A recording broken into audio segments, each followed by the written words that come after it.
Compound words എന്താണെന്ന് നമുക്ക് മനസ്സിലാക്കാം. കോമ്പൗണ്ട് എന്ന് പറയുന്ന വാക്കിൽ തന്നെ ഉണ്ട് കൂടിച്ചേർന്നതെന്ന അർത്ഥം. കോമ്പൗണ്ട് ഒരുമിച്ച് നിൽക്കുന്ന അല്ലെങ്കിൽ കൂടിച്ചേർന്ന്. ഇവിടെ എന്തിന്റെ കൂടിച്ചേരലാണ്? വാക്കുകളുടെ കൂടിച്ചേരലാണ്. അങ്ങനെ രണ്ടോ അതിലധികമോ വാക്കുകൾ കൂടിച്ചേർന്ന് വ്യത്യസ്ത അർത്ഥം നൽകുന്ന ഒരു വാക്കായി മാറുമ്പോൾ അങ്ങനെയുള്ള വാക്കിനെയാണ് നമ്മൾ കോമ്പൗണ്ട് വേർഡെന്ന് പറയുന്നത്.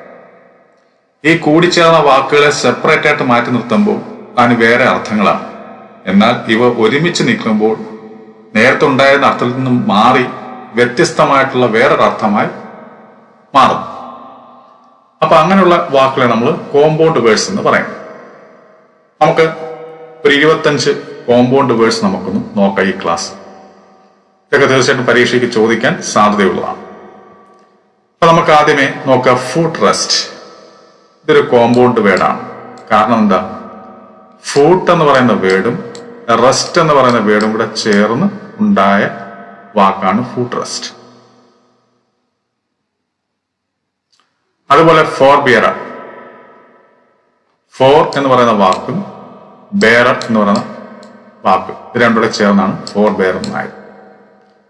അതുപോലെ ഫോർ ബിറ്റ്. ഫോറും ബിഡും കൂടെ ചേർന്ന് ഉണ്ടായതാണ് ഫോർ ബിറ്റ്. ഇത് കോമ്പൗണ്ട് വേർഡാണ്. കാരണം ഈ ഫോർ ഒരു വാക്കാണ്, ബിഡ് വേറൊരു വാക്കാണ്. ഈ രണ്ട് വാക്കുകൾ കൂടി ചേർന്ന് എന്തായി മാറുന്നു? ഒരു വേർഡായി മാറുന്നു. അങ്ങനെയുള്ള വാക്കിനെ നമുക്ക് എന്ത് വിളിക്കാം? കോമ്പൗണ്ട് വേർഡ് എന്ന് പറയാം. അപ്പൊ അങ്ങനെ ആകുമ്പോൾ ഇവിടെ forbid, food rest, forbear ഒക്കെ കോമ്പൗണ്ട് വേർഡ്സ് ആണ്. ഈ ഫോർ ആം നോക്കുമ്പോൾ ഫോർ എന്ന് പറയുന്ന വാക്കും ആം എന്ന വാക്കും കൂടെ ചേർന്ന് ഉണ്ടായ കോമ്പൗണ്ട് വേർഡാണ് ഫോർ ആം. അതുപോലെ ഫോർ ബിയർ നോക്കുമ്പോൾ ഫോർ എന്ന് പറയുന്ന വാക്കും ബിയർ എന്ന് പറയുന്ന വാക്കും കൂടെ ചേർന്ന് ഉണ്ടായതാണ് ഫോർ ബിയർ. അപ്പൊ ഇതൊരു കോമ്പൗണ്ട് വേർഡാണ്. അതുപോലെ ഫോർകാസ്റ്റ്. ഫോർ എന്ന് പറയുന്ന വാക്കും കാസ്റ്റ് എന്ന് പറയുന്ന വാക്കും കൂടെ ചേർന്ന് ഉണ്ടായ കോമ്പൗണ്ട് വേർഡാണ് ഫോർകാസ്റ്റ്. അടുത്ത ഫോർ ക്ലോസ്. ഫോറും ക്ലോസും. ഓക്കെ, അപ്പം ഇതോടെ ചേർന്നൊരു വേർഡ് ഉണ്ടാവുന്ന ഒരു കോമ്പൗണ്ട് വേർഡ് ഉണ്ടാവുന്ന അപ്പം കോമ്പൗണ്ട് വേർഡാണ്. ഈ ഫോർ ക്ലോഷർ. ഫോർ എന്ന് പറയുന്ന വാക്കും ക്ലോഷർ എന്ന് പറയുന്ന വാക്കുകൾ കൂടി ചേർന്നുണ്ടായ കോമ്പൗണ്ട് വേർഡാണ് ഫോർ ക്ലോഷർ. ഈ ഫോർ ഫാദർ. ഫോർ എന്ന് പറയുന്ന വാക്കും ഫാദർ എന്ന് പറയുന്ന വാക്കുകൾ കൂടി ചേർന്നുണ്ടായ കോമ്പൗണ്ട് വേർഡാണ് ഫോർ ഫാദർ. ഈ ഫോർ ഫിംഗർ.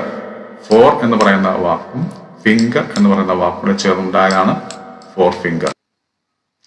ഈ ഫോർ ഫ്രണ്ട്. അത് ഫോറും ഫ്രണ്ടും കൂടെ ചേർന്നുണ്ടായ വാക്കാണ്, അല്ലെങ്കിൽ ഉണ്ടായ കോമ്പൗണ്ട് വേണം ഫോർ ഫ്രണ്ട്. അതേപോലെ ഫോറും ഹാൻഡും കൂടെ ചേർന്നുണ്ടായ വാക്കാണ്, കോമ്പൗണ്ട് വേർഡാണ് ഫോർ ഹാൻഡ്.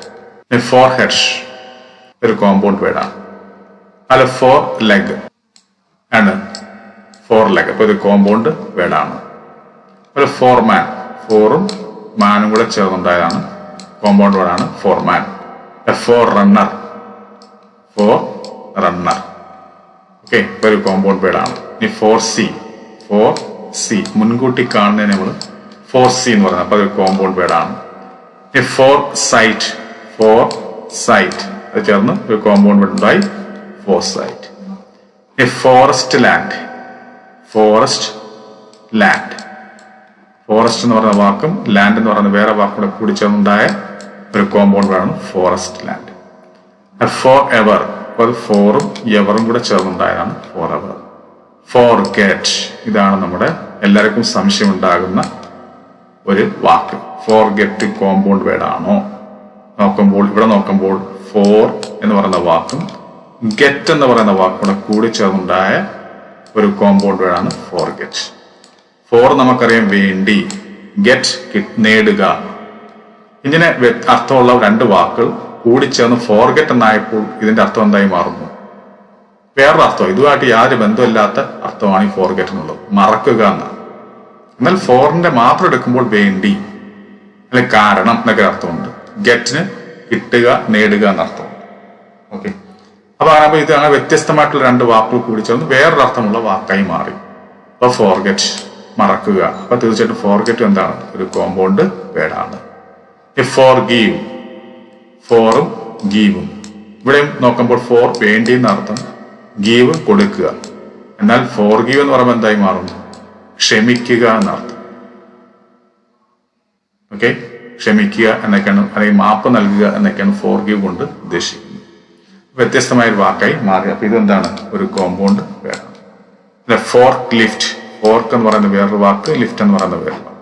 ഇത് രണ്ടും കൂടെ കൂടി ചേർന്നുണ്ടായ കോമ്പൗണ്ട് വേർഡാണ് ഫോർക്ക് ലിഫ്റ്റ്. അല്ല ഫോർമാറ്റ്, ഫോറും മാറ്റും ചേർന്നുണ്ടായ ഫോർമാറ്റ്. ഫോർട്ട് നൈറ്റ്, രണ്ട് വ്യത്യസ്ത വാക്ക് അത് കൂടി ചേർന്ന കോമ്പൗണ്ട് വേർഡായി.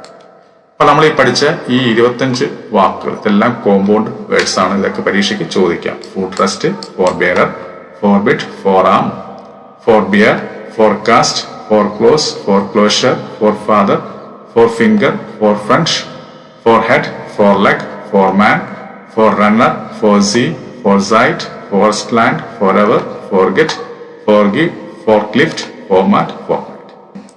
എന്തായാലും ഈ ക്ലാസ് നിങ്ങൾക്ക് മനസ്സിലായി ഞാൻ കരുതുന്നു. അങ്ങനെ മനസ്സിലായിട്ടുണ്ടെങ്കിൽ തീർച്ചയായിട്ടും നിങ്ങൾ ലൈക്ക് ചെയ്യുക, ഷെയർ ചെയ്യുക. അതുപോലെ തന്നെ ആദ്യമായി എന്റെ ക്ലാസ് കാണുന്ന ആരെങ്കിലും ഉണ്ടെങ്കിൽ തുടർന്നുള്ള ക്ലാസ്സുകൾ വയ്ക്കാൻ വേണ്ടി താഴെ കാണുന്ന സബ്സ്ക്രൈബ് ബട്ടൺ ക്ലിക്ക് ചെയ്യാൻ ചാനൽ സബ്സ്ക്രൈബ് ചെയ്യുക.